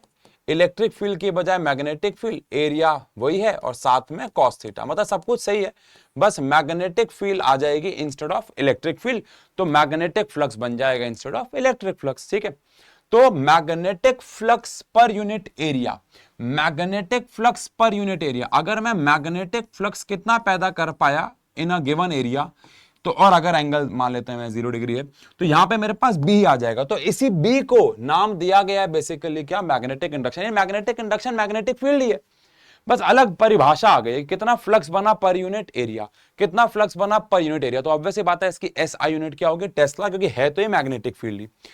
अगले चैप्टर में पढ़ोगे 6th में कि जो मैग्नेटिक फ्लक्स होता है इसकी SI यूनिट वेबर होती है, वेबर पढ़ेंगे। तो और एरिया की होती है मीटर स्क्वायर। तो देखा जाए इसकी एक और यूनिट हो जाती है और वो है weber per metre square, but आप टेस्ला ही बोल सकते हो। और मैग्नेटाइजिंग फोर्स और मैग्नेटिक इंटेंसिटी यानी कि H, जिसके बारे में बात की थी, B/H था ना, तो B क्या है समझ गए, फ्लक्स पर यूनिट एरिया। अब H क्या है, the degree up to which a magnetic field can magnetise a material, यानी H का मतलब है ये वो मैग्नेटिक फील्ड है जो मैंने इस पर लगाई इसको मैग्नेटाइज करने के लिए। अब ये इसे कितना मैग्नेटाइज कर सकती है, इसकी ताकत को, ये सब्सटेंस की ताकत नहीं है, ये मैग्नेटिक फील्ड की ताकत है, इसे कहा जाता है मैग्नेटिक इंटेंसिटी, जिसका फॉर्मूला B/म्यू भी होता है, वेर अगेन म्यू इज, अरे अरे अरे अरे ये तो मजाक हो रहा है ना, आगे मुझे H का फॉर्मूला निकालना है तो B/म्यू ही तो हो गया यार, एक ही तो बात है, एक ही तो बात है। चलो अब आता है इंटेंसिटी ऑफ मैग्नेटाइजेशन। अब देखो मान लो मुझे चेक करना है कोई मैग्नेटिक फील्ड ने इसको कितना मैग्नेटाइज किया, कितना मैग्नेटाइज किया, तो एक तरीका तो म्यू निकालने का है, म्यू परमिएबल, लेकिन एक और तरीका भी है, वो है कि कितना इसने मैग्नेटिक डाइपोल मूवमेंट बनाया पर यूनिट वॉल्यूम। देखो अगर मैं कहता हूं कि आपका मैग्नेटिक मूवमेंट है 2 जूल और मेरा है 4 जूल, तो कौन सी मैग्नेट स्ट्रांग है, तो अभी तो लग रहा है 4 जूल, अरे न्यूटन मीटर जूल एक ही बात है। लेकिन अगर मैं कहूं कि मेरी वाली जो मैग्नेट है 2 जूल जिसने मैग्नेटिक मूवमेंट बनाया वो ऐसी है और आपकी वाली मैग्नेट ऐसी है, अब बताओ।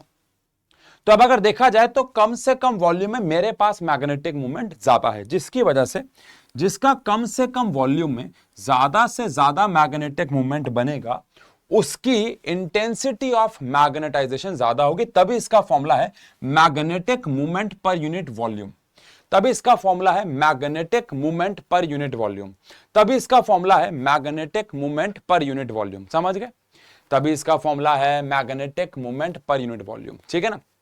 अच्छा अब इसके फॉर्मूले के सिंबल से आप कंफ्यूज हो रहे होंगे। पहली बात तो इसका सिंबल है I, यहाँ M/V में M क्या है, ऑब्वियस सी बात है मैग्नेटिक डाइपोल मूवमेंट है, बट ये छोटे m से हमने रिप्रेजेंट किया हुआ है, तो इसके सिंबल को मैं यहाँ पे चेंज करना चाहूंगा ताकि आप कंफ्यूज ना हो। एक सेकेंड रुको, देखो टेंशन वाली बात नहीं, देखो ये क्या है, कितना मैग्नेटिक मूवमेंट आपने बनाया है पर यूनिट वॉल्यूम। हमने पूरे चैप्टर में मैग्नेटिक मूवमेंट को m से दिखाया है, तो m/v हो गया, ठीक है। अब अगर एक मैग्नेट है मेरे पास, तो उस मैग्नेट का मैग्नेटिक मूवमेंट हम लोगों ने क्या पढ़ा है, हमने मैग्नेटिक मूवमेंट पढ़ा है qm इनटू में उसकी लंबाई, जिसको आप l या 2l कह दो, और वॉल्यूम क्या होता है, एरिया इनटू में लेंथ होता है। तो l से l कैंसिल हो गया, तो इसका एक और फॉर्मूला आ गया हमारे पास qm/a। वैसे आपको ये वाला फॉर्मूला याद रखना है, बट ये भी एक फॉर्मूला है, समझ गए, ठीक है। और यहां से एक और फॉर्मूला है, ये आप बड़े होकर इसके डेरिवेशन भी करोगे, और वो क्या है, बी इज इक्वल, वैसे ज्यादा कहीं काम नहीं आएगा, बट हाँ अगर आपको मैग्नेटिक इंडक्शन यानी कि मैग्नेटिक फील्ड निकालनी है, क्योंकि मैग्नेटिक इंडक्शन मैग्नेटिक फील्ड ही है, तो वो हो जाएगा म्यू नॉट इनटू में H प्लस आई, क्योंकि म्यू नॉट H और म्यू नॉट आई ये दो अलग अलग मैग्नेटिक फील्ड हैं, कितनी हमने दी कितनी उसने रिगेन करी, दोनों को ऐड कर देंगे तो नेट मैग्नेटिक फील्ड आ जाएगा। ऑल्दो ज्यादा काम का नहीं है, लेकिन जो सबसे काम की चीज हमारे पास वो ये है, और वो है मैग्नेटिक ससेप्टेबिलिटी। ये ध्यान से सुनने वाली बात है, क्योंकि एग्जाम में सवाल यहां से आएगा। आय क्या था, आय समझ गए, आय था कितना मैग्नेटिक मूवमेंट उसने पैदा किया पर यूनिट वॉल्यूम, और H का मतलब था कितना मैग्नेटिक फील्ड मैंने उसको दिया, उसकी ताकत जो उसे मैग्नेटाइज कर सके।